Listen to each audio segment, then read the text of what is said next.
On souhaite résoudre cette équation. C'est une équation qui a l'air d'être une équation du second degré, je le vois parce que je vais avoir du x-5 au carré.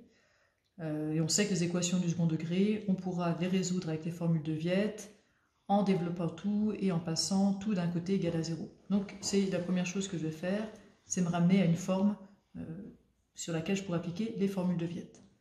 Donc pour ça, il faut que je développe, et pour développer, remarquez bien que j'ai x-5 au carré, et x-5 au carré, c'est x-5 fois x-5. Si vous vous rappelez des identités remarquables et vous faites directement une identité remarquable, très bien, ici, on se rejoint un petit peu plus tard. Si vous l'avez écrit comme ça, vous remarquez que vous avez 3 fois x-5 fois x-5 à faire. Vous pouvez faire des multiplications dans l'ordre que vous voulez. Pensez bien simplement à mettre vos résultats intermédiaires entre parenthèses. Moi, je vais commencer par cette multiplication-là. Et x-5 fois x-5, ça fait x au carré, moins 5x, plus 25. Ça fait simplement fait une double distributivité, donc x moins 3 fois x au carré moins 10x plus 25. Voilà, si vous avez fait l'identité remarquable, vous êtes arrivé directement ici, vous avez donc sauté 2 étapes. Attention en tout cas à bien mettre entre crochets votre résultat intermédiaire, puisque ce 3 qui est là, et même ce moins 3 qui est là, va devoir multiplier tout ce résultat. Il devait multiplier tout ça, et bien il doit multiplier tout ça. Et donc, je vais distribuer le moins 3, ça va faire x moins 3x au carré. Je distribue le moins 3x au carré. Moins 3 fois moins 10x plus 30x. Et moins 3 fois plus 25, moins 75 égale moins 3x. Alors finalement, j'ai moins 3x au carré. Des x, j'en ai 30x plus x, j'en ai 31x. Plus 3x, ça fait plus 34x. Moins 75 est égal à 0. Voilà, première étape terminée. Je me suis ramené à une expression du type ax au carré plus bx plus c égale 0. Je vais donc pouvoir appliquer les formules de Viette. J'applique les formules de Viette avec a, b et c qui valent quoi?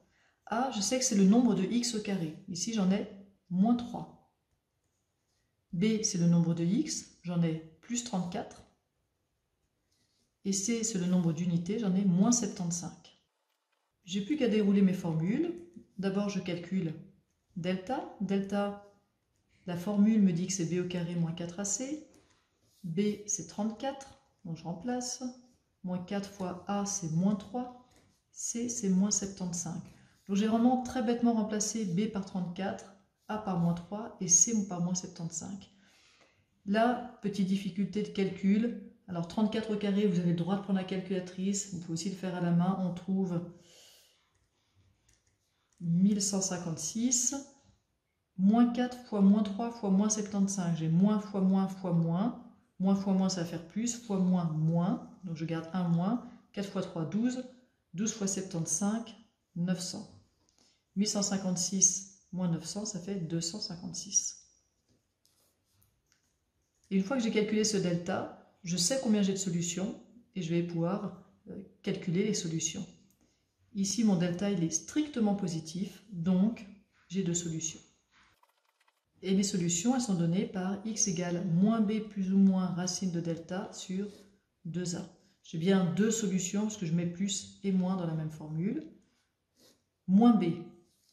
B c'est 34, donc moins b c'est moins 34. Plus ou moins racine de delta. Delta, c'est 256 sur 2 fois A. A, c'est moins 3. Je peux continuer, simplifier un peu cette écriture. Moins 34 plus ou moins racine de 256, c'est 16. Et 2 fois moins 3, c'est moins 6. Alors, qu'est-ce que ça donne si je fais avec le plus? Ça va faire moins 34 plus 16. Ça fait donc moins 18. Sur moins 6, moins divisé par moins, ça va faire plus. 18 divisé par 6, ça fait 3. Et quand je fais avec le moins, j'ai moins 34, moins 16. Moins 34, moins 16, ça fait moins 50.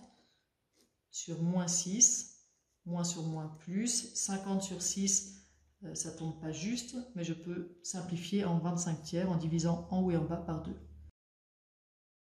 Finalement, j'ai 2 solutions. X égale 25 tiers et x égale 3.